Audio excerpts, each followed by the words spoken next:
जबलपुर के महज 20 साल के एक लड़के ने, इनका नाम है अथर्व चतुर्वेदी, जिन्होंने सुप्रीम कोर्ट में खुद ही अपनी पैरवी की है और न्याय हासिल किया है। सर, मैं EWS कैटेगरी का एक स्टूडेंट हूँ। जब मैंने नीट क्वालिफाई किया 2024 में, तब क्योंकि मेरी रैंक EWS कैटेगरी में प्राइवेट कॉलेज के लिए 134 थी और 10% रिजर्वेशन प्रोविज़न के अकॉर्डिंग 187 सीट्स होनी थी। इसी को चैलेंज करते हुए, इस पॉलिसी को चैलेंज करते हुए मैंने ऑनरेबल हाई कोर्ट में पिटीशन फाइल करी, जिस पर ऑनरेबल हाई कोर्ट ने ऑर्डर पास किया कि विद इन 1 ईयर जो रिस्पॉन्डेंट है, मतलब जो स्टेट है और NMC है, उसे सारे प्राइवेट कॉलेज में EWS के बच्चों को रिजर्वेशन देना है। सर, हाई कोर्ट का ऑर्डर मेरे लिए कुछ नहीं था, पर हाई कोर्ट का ऑर्डर ये था कि सारे बच्चों को रिजर्वेशन 1 साल के अंदर दिया जाए। उसके बाद नेक्स्ट हियरिंग पर honourable chief justice of India, honourable justice Bagchi और ऑनरेबल जस्टिस अंजारिया की फुल बेंच ने मुझे एडमिशन देने के ऑर्डर पास किए। हाई कोर्ट के honourable chief justice of Madhya Pradesh ने ये कहा था कि आप गलत लाइन में जा रहे हैं और आपको तो वकील होना चाहिए आपकी आर्ग्यूमेंट्स को देखते हुए। जी हाँ, ये मेरे लिए गर्व की बात है और उन समस्त इस टीनेज के बच्चों के लिए भी गर्व की बात है कि वो भी कुछ कर सकते हैं। दूसरा रास्ता अख्तियार करने से अच्छा है। जी हाँ, मेरी लिमिट हाई कोर्ट तक की है। सुप्रीम कोर्ट में इसके पहले कभी नहीं गया था और अथर्व के कारण ही मैं सुप्रीम कोर्ट की प्रोसेस और प्रक्रिया को समझ पाया हूँ। अगर आपका पक्ष मजबूत है और आप न्याय के लिए लड़ना चाहते हैं तो आपकी लड़ाई ज़रूर सफल होगी। इस बात को साबित किया है जबलपुर के महज 20 साल के एक लड़के ने, इनका नाम है अथर्व चतुर्वेदी, जिन्होंने सुप्रीम कोर्ट में खुद ही अपनी पैरवी की है और न्याय हासिल किया है।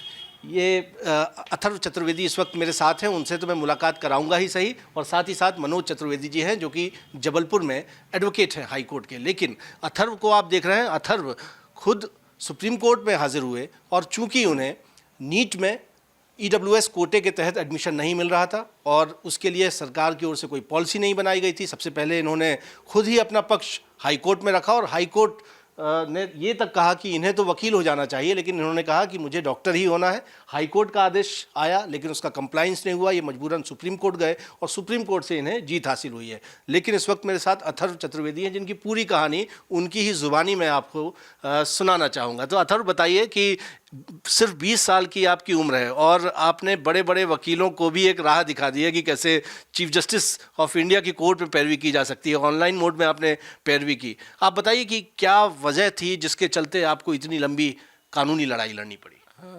सर, मैं EWS कैटेगरी का एक स्टूडेंट हूँ। जब मैंने नीट क्वालिफाई किया 2024 में, तब क्योंकि मेरी रैंक EWS कैटेगरी में प्राइवेट कॉलेज के लिए 134 थी और 10% रिजर्वेशन प्रोविज़न के अकॉर्डिंग 187 सीट्स होनी थी।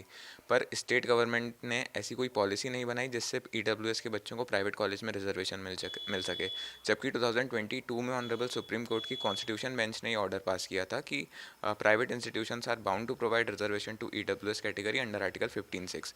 इसी को चैलेंज करते हुए, इस पॉलिसी को चैलेंज करते हुए मैंने ऑनरेबल हाई कोर्ट में पिटीशन फाइल करी, जिस पर ऑनरेबल हाई कोर्ट ने ऑर्डर पास किया कि विद इन 1 ईयर जो रिस्पॉन्डेंट है, मतलब जो स्टेट है और NMC है, उसे सारे प्राइवेट कॉलेज में EWS के बच्चों को रिजर्वेशन देना है।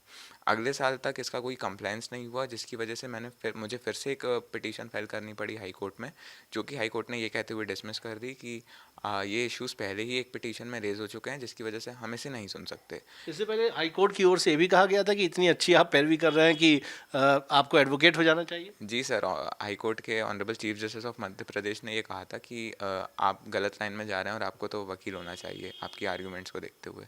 फिर आपका जवाब क्या था? सर, मेरा जवाब ये था कि नहीं सर, क्योंकि मेरा एम डॉक्टर बनना है, तो मैं वहीं पर अपना फोकस रखूँगा और उसे चेंज नहीं करूँगा। जी, तो कोर्ट का ये ऑर्डर था हाई कोर्ट का कि आपको एडमिशन EWS कोटे में दिया जाए, लेकिन उस ऑर्डर का कंप्लायंस नहीं हुआ। फिर आप किस तरह आगे बढ़े?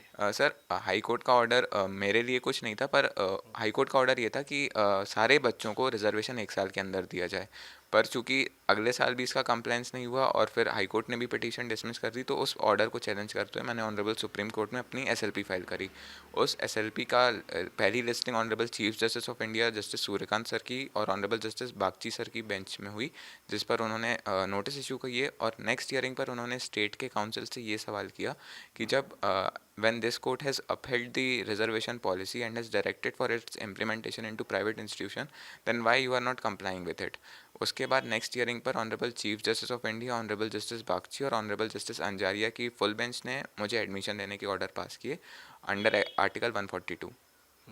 तो आप किस तरह से अपीयर हुए थे? ये ऑनलाइन मोड में आप अपीयर हुए थे और किस तरह का आपका वो एक्सपीरियंस रहा? सर मैं ऑनलाइन वीडियो कॉल के थ्रू अपीयर हुआ था और honourable chief justice of India ने भी जब मैंने रिक्वेस्ट करी उनसे तो वो honourable chief justice of India रुके और उन्होंने मेरी रिक्वेस्ट सुनी और फिर उन्होंने ये ऑर्डर पास किया। तो आपने अपने हक की लड़ाई लड़ी और वो लड़ाई जीत ली। अब इसका कंप्लाइंस होगा जल्द, क्या कहेंगे अब आप? जी सर, क्योंकि honourable chief justice of India का ऑर्डर है ये, तो इसका कंप्लायंस होगा। और honourable chief justice of India ने ये भी कहा कि ऐसी प्रोसीजरल इरेगुलरिटीज़ की वजह से किसी भी बच्चे का कैरियर बर्बाद नहीं होना चाहिए। तो आपने और बच्चों के लिए भी राह खोली है, खासतौर पर जो कि EWS कोटे से प्राइवेट कॉलेज में जिनको दाखिला लेना होता है, और आपका सपना जो है अथर्व अब पूरा होने जा रहा है और आपकी मेहनत से ही वो पूरा होने जा रहा है। क्या कहेंगे, डॉक्टर बनने की राह पर आगे बढ़ रहे हैं? सर मेरा सपना तो पूरा हो रहा है और इस बात के लिए मैं अपनी फैमिली, अपने मम्मी पापा को थैंक्स करना चाहूँगा और इसी के साथ honourable chief justice of India और ऑनरेबल सुप्रीम कोर्ट का भी धन्यवाद करना चाहूँगा, क्योंकि उन्होंने ही इस इनजस्टिस को देखा और उसके अकॉर्डिंग ये ऑर्डर पास किया।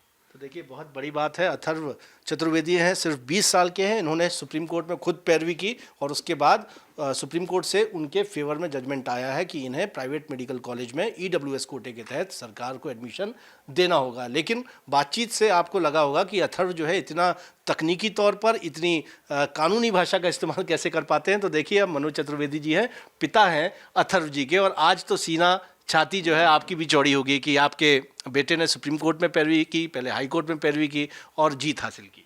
जी हाँ, ये मेरे लिए एक गर्व की बात है और उन समस्त इस टीनेज के बच्चों के लिए भी गर्व की बात है कि वो भी कुछ कर सकते हैं। दूसरा रास्ता अख्तियार करने से अच्छा है कि वो अपने अधिकार, अपने हक के लिए लड़ें, और मेरे बच्चे ने जो किया है वैसा वो भी कर सकते हैं और फ़ायदा ले सकते हैं, क्योंकि इसका अधिकार था और इस जैसे बहुत सारे बच्चों का अधिकार था। तो ये हक की लड़ाई थी और जिसमें वो सफल हुआ। हक की लड़ाई आपने अपने बेटे को खुद लड़ने दी। आप चाहते तो आप खुद ही भी वकील हैं, आप हाई कोर्ट में, सुप्रीम कोर्ट में आप पैरवी कर सकते थे, लेकिन अथर्व को ही आपने कहा कि आप स्वयं पैरवी करें। जी हाँ, मेरी लिमिट हाई कोर्ट तक की है, सुप्रीम कोर्ट में इसके पहले कभी नहीं गया था, और अथर्व के कारण ही मैं सुप्रीम कोर्ट की प्रोसेस और प्रक्रिया को समझ पाया हूँ, क्योंकि ये पिटीशन इसने खुद ही ड्राफ्ट की, खुद ही फाइल करी। मेरा उसमें कुछ सहयोग नहीं था, क्योंकि मुझे वहाँ का कुछ भी पता नहीं था। मैं केवल हाई कोर्ट तक सीमित था, पर यह है कि उसने देख के सारी चीज़ें सीखी और बहुत अच्छे से उसको कवर किया और उसको इम्प्लीमेंट भी बहुत अच्छे से किया। तो आप हैं मनोज चतुर्वेदी जी, हाई कोर्ट के एडवोकेट हैं। वो आज फ़ख्र महसूस कर रहे हैं कि उनके बेटे ने सुप्रीम कोर्ट तक लड़ाई कानूनी लड़ी, खुद ही पैरवी की और न्याय भी हासिल किया है। एक राह दिखाई है अथर्व ने, और यही वजह है कि आज सुर्खियों में काबिज है। बहुत बहुत शुभकामनाएं हैं अथर्व कि आप एक अच्छे वकील बन सकते हैं, लेकिन उससे भी बड़े डॉक्टर बने, एक उम्दा डॉक्टर बने और इसी तरह समाज सेवा करें। कैमरामैन सतीश सराठे के साथ विजेंद्र पांडे, IBC 24 जबलपुर।